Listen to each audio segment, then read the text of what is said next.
नमस्कार किसान साथियों, मैं हूं ब्रजेश शर्मा और एक बार काफ़ी अंतराल के बाद आपका फिर से स्वागत है हमारे नींबू के बाग में। साथियों, आज मुझे बड़ी प्रसन्नता हो रही है। हमारे बाग में आए हुए हैं हमारे एक प्रिय मित्र बड़े भाई गोविंदर सिंह जी भोगल।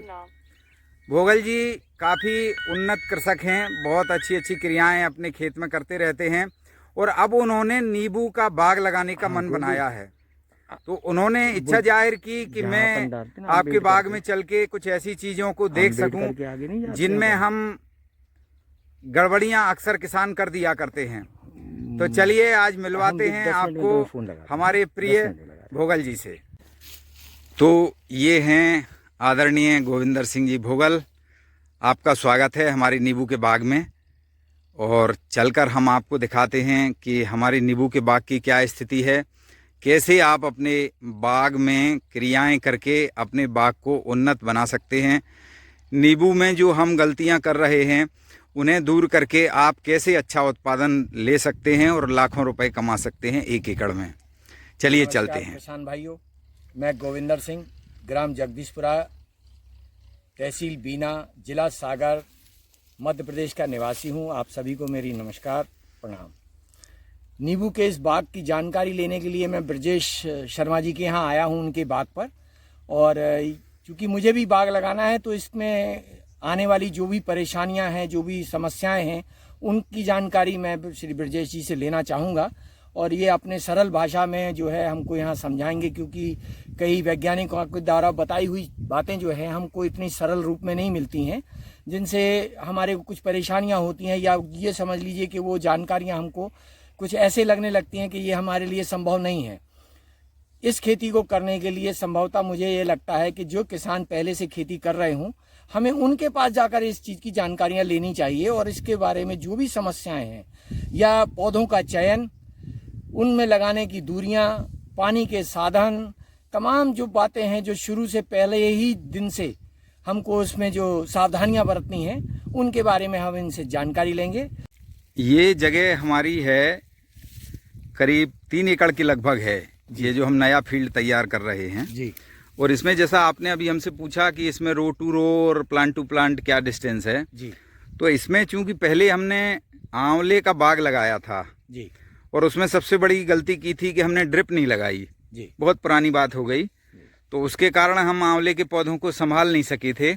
तो चूंकि ड्रिप फिर लगाई थी बाद में, तो उसी डिस्टेंस पर ये पौधे लगा दिए गए, जो दूरी नींबू के हिसाब से थोड़ी ज़्यादा है। 8 मीटर बाई 8 मीटर की डिस्टेंस पर ये है। आइए चलते हैं एक पौधे के पास। ये जो नए पौधे आप देख रहे हैं, जैसे हमने अपने किसान साथियों को कई बार पहले बताया है, ये हम नागपुर से लेके आए थे NRCC 7 जी। अब इसमें देखिए हम क्या बताएं आपको जी। ये रोग लगा हुआ है। हाँ, अब इसमें देखिए ये जो धब्बे आ रहे हैं, ये तो हैं कैंकर की शुरुआत जी। और ये जो पत्तियां सिकुड़ रही हैं जी, ये रस चूसक कीट का दुष्प्रभाव है। जी बिल्कुल। तो अब मैं सब किसान साथियों को ये बताना चाहता हूँ जी। कि देखिए ऐसी जैसे गलती मैं कर रहा हूँ ऐसी आपको नहीं करनी है। जी। दवा भी रखी हुई है, स्प्रेयर भी है, मेन पावर भी है। जी।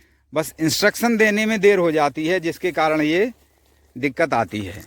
और जैसा मैं पहले भी अपने वीडियो में कई बार बता चुका हूँ, बारिश में थोड़ा सा हमारा जो खेत है वो अनअप्रोचेबल है, आसानी से हम पहुँच नहीं पाते वहाँ। तो बारिश में थोड़ी सी हमारी ये कमी रह जाती है। जी।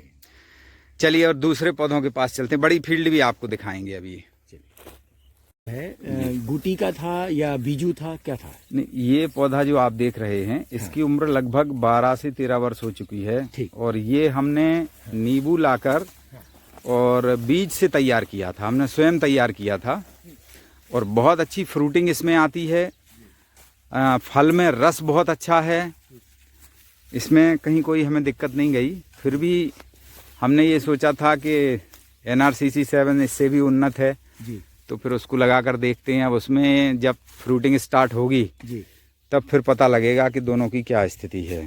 पौधे की बढ़वार को देखते हुए लग रहा है कि 12 वर्ष में इसमें काफ़ी अच्छी ग्रोथ आई है। हाँ, और इसमें फ्रूटिंग भी बहुत अच्छी, जैसा कि आप बता रहे हैं कि आपकी देखभाल में थोड़ी कमी रह जाती है। हाँ, उसके बावजूद भी इसमें इतनी अच्छी फ्रूटिंग यदि दे रहा है, यदि इसमें थोड़ी सी और अच्छी केयर हो जाए, दवाई का जो स्प्रे है जी, वो समय पे हो जाए और खाद का भी हो जाए, हाँ हाँ, तो मैं समझता हूँ इससे दुगनी जो है इसमें आएगा। बिल्कुल अच्छा, मेरा बिल्कुल सवाल शर्मा जी आपसे एक ये और है जी।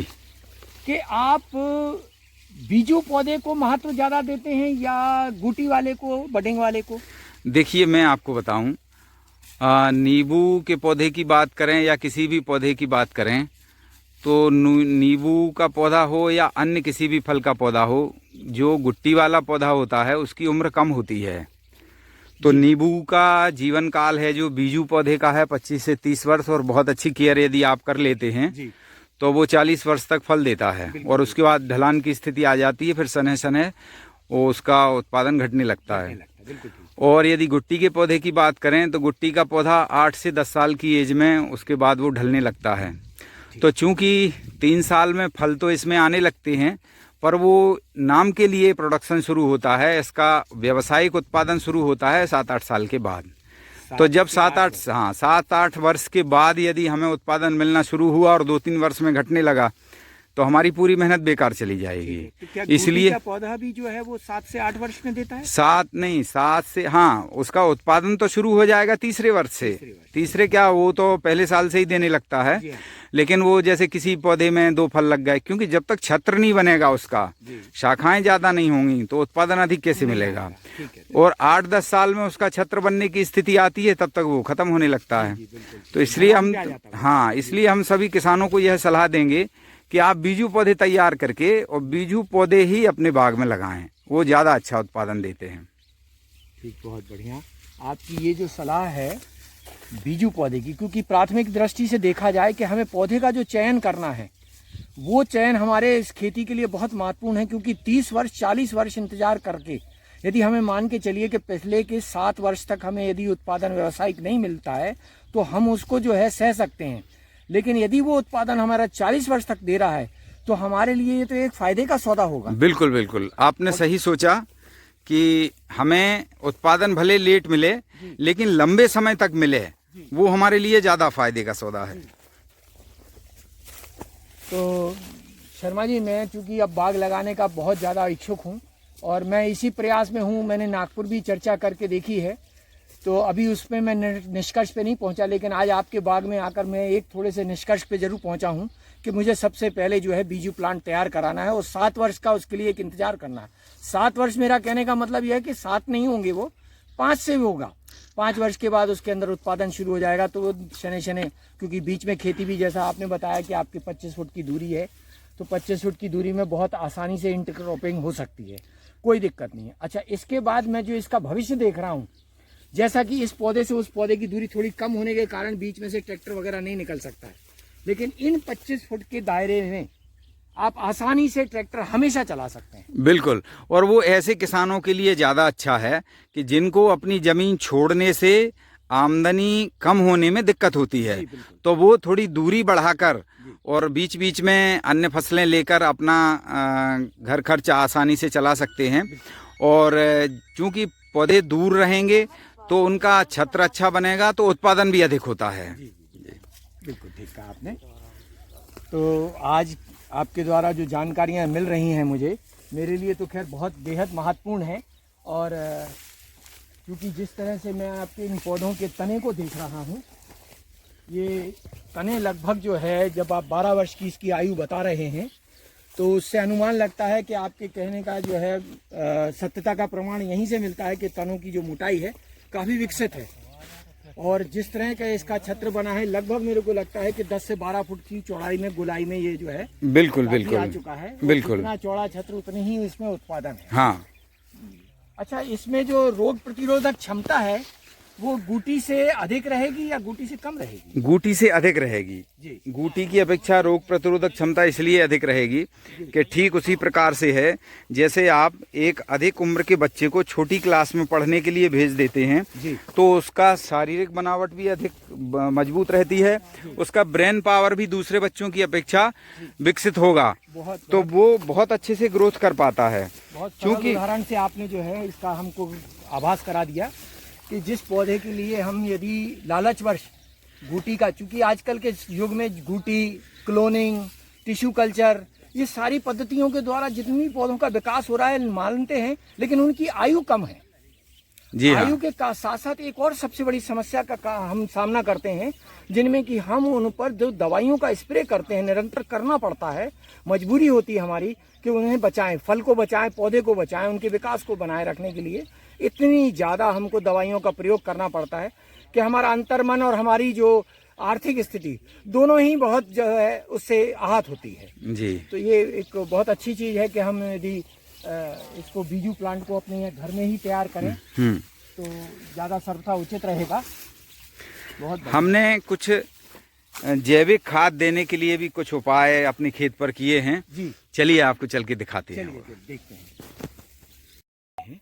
तो उस क्रॉप के साथ साथ जो है आपको एक डिस्टेंस मिलता रहेगा, तो उसमें प्रोडक्शन भी आपको सेम मिलेगा।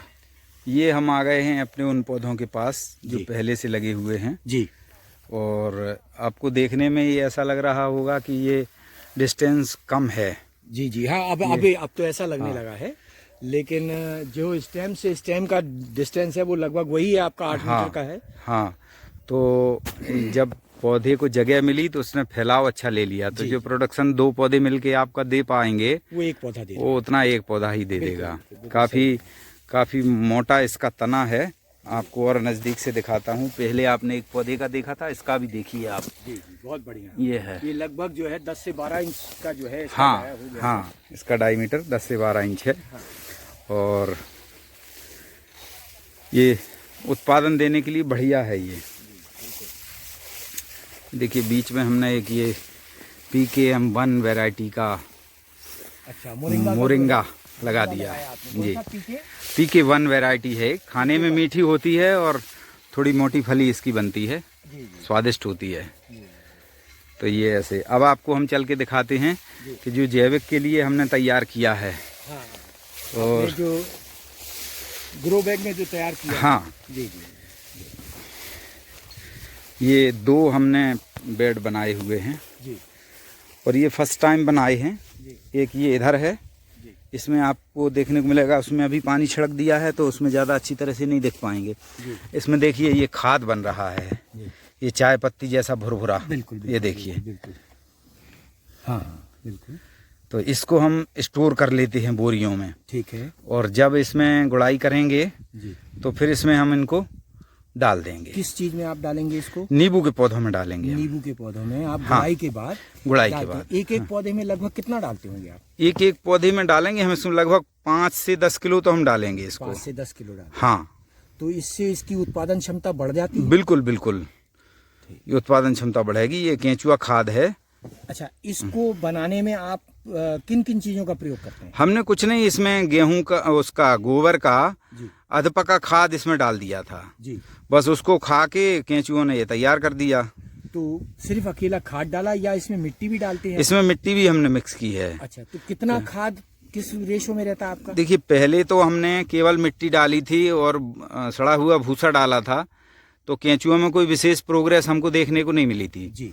फिर हमने इसमें गोबर का खाद डलवाया और गोबर का खाद डलवाने से इसमें बहुत अच्छी प्रोग्रेस मिली। तो केंचुए भी हमारे हुष्ट पुष्ट हो गए, तगड़े हो गए और उन्होंने खाद भी ज्यादा बनाया। अच्छा, आपने जैसा बताया कि गोबर का अधपका खाद, जी, मतलब क्या ऐसा भी हो सकता है कि जो रोज के जो मवेशी देते हैं, क्या वो कच्चा गोबर भी हम उपयोग कर सकते हैं? नहीं, आपने अच्छा प्रश्न किया भाई साहब। ऐसी गलती कभी नहीं करना है, क्योंकि गोबर, कच्चा जो गोबर होता है उसमें उसका विघटन होने के लिए ऊष्मा पैदा होती है, हीट होती है, और उस हीट से हमारे केंचुए मर जाएंगे। तो उसको आप इतना कर लें कि 15-20 दिन पड़ा रहे, तो थोड़ा वो ठंडा जैसा हो जाए, फिर उसके बाद उसको हम डाल सकते हैं। जैसा कि पता लगता है कि उसमें से मीथेन गैस निकल, हाँ हाँ, वो गैसेस वगैरह निकल जाएं की बात कर रहे हैं। बिल्कुल बिल्कुल बिल्कुल, कि वो एक बार उत्सर्जित हो जाए, न्यूट्रलाइज हो जाए, हाँ, उसके बाद उसका प्रयोग यदि करेंगे तो हमारे केंचुओं को नुकसान नहीं होगा और वो खाएंगे। और ये कितने दिन की प्रक्रिया है? ये तो वो 1.5 महीने में तैयार कर देते हैं पूरा। 1.5 महीने में हाँ, एक बार आपका लॉट तैयार हो जाता आप है। बोरियों में भर के अलग कर देते बिल्कुल हैं। बिल्कुल। और इसमें जो अभी केंचुए हैं उनकी संख्या कितनी होगी, कितने वो किलो तो होंगे? बहुत बढ़ जाते हैं। हमने 1 किलो डाला था एक बैग में जी, तो इस समय तो हो गए होंगे वो 20 से 25 किलो तैयार हो गए होंगे। तो उनकी संख्या के आधार पर आप बताते हैं कि ये बैग जो है बहुत जल्दी तैयार हो जाता है। हाँ, उनकी संख्या क्या, जितनी संख्या ज़्यादा होगी उतना ज़्यादा वो गोबर खाएंगे, उतना खाद जल्दी तैयार होगा। जल्दी होगा जी। तो बरसात में भी क्या इसको आप बनाते हैं? बरसात में भी बनाते हैं, पर बरसात में एक ध्यान रखना पड़ता है। जैसे ऊपर हमने ये खजूर की टानें लगाई हुई हैं। खजूर की टान से क्या होता है कि इसकी जो पत्ती होती है उसके सहारे पानी नीचे चला जाता है, इसमें बेड में नहीं आ पाता, क्योंकि यदि पानी ज़्यादा भर जाएगा तो केंचुए हमारे मर जाएंगे। ठीक है, ये है। तो यदि हम इसके ऊपर पॉलीथीन का कवर लगाएं तो कैसा रहेगा? पॉलीथीन का कवर लगाने से बारिश में तो ज़्यादा दिक्कत नहीं है। बाकी दिनों में यदि हवा का आवागमन कम हुआ तो ठीक उसी प्रकार से जैसे हम अपने बंद कमरे में बैठते हैं तो सफोकेशन हमें महसूस होता है, कहीं वो स्थिति ना बन पाए, इसलिए इस पर आप ग्रीन नेट डाल सकते हैं, पर पॉलीथीन नहीं डालना चाहिए। अच्छा, पॉलीथीन का सिर्फ बरसात में प्रयोग कर लें। हाँ, बाकी अन्य दिनों में हम यदि इस तरह का जैविक चीजें उपयोग करें तो ज्यादा बेहतर, ज्यादा अच्छा है, क्योंकि ना तो इनमें धन का ज्यादा नुकसान है। हाँ, और दूसरी ये बात खेत इसको पे सहज सुलभ है। बिल्कुल बिल्कुल। सड़ जाए दोबारा काट के फिर लगा दीजिए। जी बिल्कुल बिल्कुल, बहुत सही लगा कि इसमें किसान को जो है अन्य कोई खर्च करने की जरूरत नहीं। हाँ हाँ। अच्छा, ये जो एक ग्रो बैग है ये कहाँ से उपलब्ध हो सकता है? या ये ग्रो बैग आपको बड़े बड़े शहरों में जो बागवानी का सामान बेचते हैं, जी जी, उनके यहाँ बड़ी आसानी से मिल जाता है। इसकी उम्र क्या रहेगी? ये ग्रो बैग आपका 5-7 साल आराम से काम कर जाएगा। साथियों, आज हमारे बीच एक जागरूक किसान भाई गोविंदर सिंह जी भोगल हमारे बाग का भ्रमण करने आए थे। इन्होंने बहुत बारीकी से हमारे बाग का भ्रमण किया और छोटी से छोटी बात भी पूछकर आप सब किसानों के साथ साझा करने की कोशिश की। बहुत देर तक हमारे बाग में ये ठहरे। पूरा वीडियो बनाएंगे तो वीडियो बहुत लंबा हो जाएगा, इसलिए आज की बातचीत का कुछ हिस्सा इस वीडियो में और अगली वीडियो में हम शेष बातचीत का हिस्सा आपको दिखाएंगे। आशा करता हूं कि इन्होंने जो जानकारियां साझा की हैं उनसे आप लाभान्वित होंगे। मिलेंगे एक अगले वीडियो में कुछ समय के बाद। तब तक ब्रजेश शर्मा को अनुमति दीजिए। नमस्कार।